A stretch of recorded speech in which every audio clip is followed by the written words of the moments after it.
The spiritual life of children. Those of us who belong to communities of faith can attest to the truth that children have vibrant spiritual lives and seek to know God after their own fashion. As I reflect on my own childhood experiences, I am reminded how easily children can grasp those ineffable truths adults find so difficult to understand.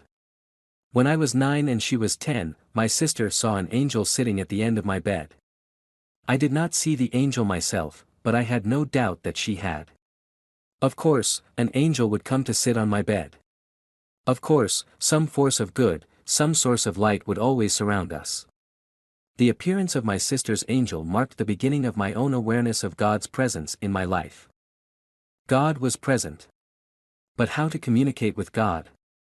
The only prayer I knew at the time, the Lord's Prayer, did not strike me as one I could use in talking to God, so I found other ways to commune with God by drawing a picture or gazing at the clouds or walking in the woods at my grandmother's farm.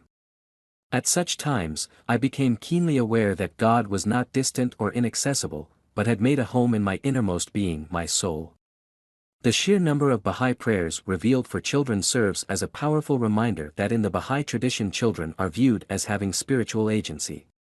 As the following prayer by Abdul-Baha makes clear, children engage in the same process of character refinement as the adults in their lives. He is God. O God! I am an innocent child. Safeguard me under the shelter of thy protection and bestow upon me favor. Nurture me, and under the shadow of thy divine blessings enable me to grow and develop so that I may become spiritual, illumined, and heavenly. Thou art the mighty, the powerful, and the loving. Abdul-Baha, Provisional Translation by Shaheen Mauzun. The manner in which children do develop is of great consequence, not only to themselves but to the larger community. As the Universal House of Justice reminds us, children are the future, and adults would be wise to honor the rich potentiality childhood embodies, by consciously cultivating children's highest selves. Children are the most precious treasure a community can possess, for in them are the promise and guarantee of the future. They bear the seeds of the character of future society. They are a trust no community can neglect with impunity. April 2000 letter to the Baha'is of the world. In this spirit, we present in this issue of Elixir, a literary journal for those inspired by the Baha'i revelation www.elixirjournal.org, the work of two groups of longtime cultural workers that have set their sights on nurturing the spiritual lives of children. First, the team of artists and editors behind the award-winning children's magazine Brilliant Star, and, second, the artists who have gathered around the nexus of creative collaboration that is Spirit of Children. In her essay, Brilliant Star editor Susan Engel traces the evolution of the magazine over the course of 36 years, and in her retrospective, Alison Grover Curry, who has served as a guest editor for this issue, gives an account of the work of Spirit of Children over the course of 2 decades. Other work by writers and artists associated with Brilliant Star and Spirit of Children is presented in this issue, an excerpt from Ronnie Tomanio's novel for young adolescents. The Imperfect Pilgrim, a short story for the same age group by Patty Ray Tomarelli, Maggie's Forever Friend, 3 playful poems for children by Susan Engel, and The Art of Jeannie Hunt, whose mandalas are created, in the tradition of the illuminated manuscript, to adorn presentations of Baha'i texts.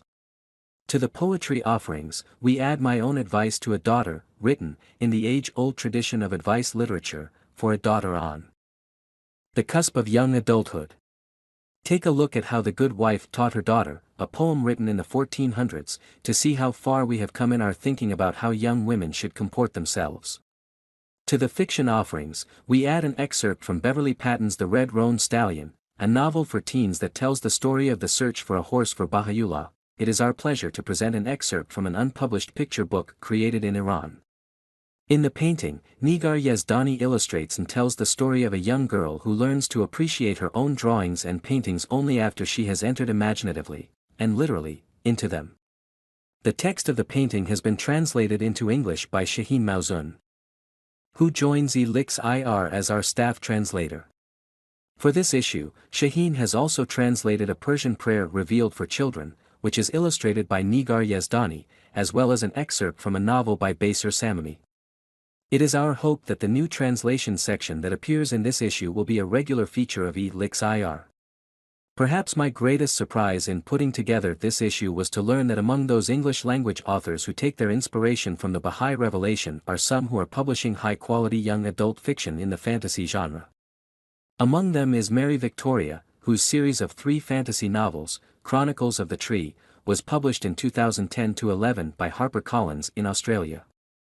In this issue, we present an in-depth interview with Mary Victoria in which she discusses her work. Finally, we are delighted to present an English translation of the prologue to Baser Samami's Children of Destiny, recently nominated for one of Iran's most prestigious awards for fiction, the 2016 Afsanaha Award for Best Fantasy Novel. Do children have spiritual lives? Yes, vital ones rivaled only by the richness of their imaginative lives. Do imagination and spirit work together, not only in the lives of children but in the lives of adults who cultivate a childlike spirituality, with its sense of perpetual wonder about the world? Poet William Blake certainly thought so. Without doubt, in the work published in this issue, we can glimpse something of that world of primal innocence Blake celebrates in his poems, Childhood's Native Land, a country to which anyone might fly on the wings of imagination and spirit. Operator, if you like our article, give Conscious Reminder a thumbs up, and help us spread love light, Operator.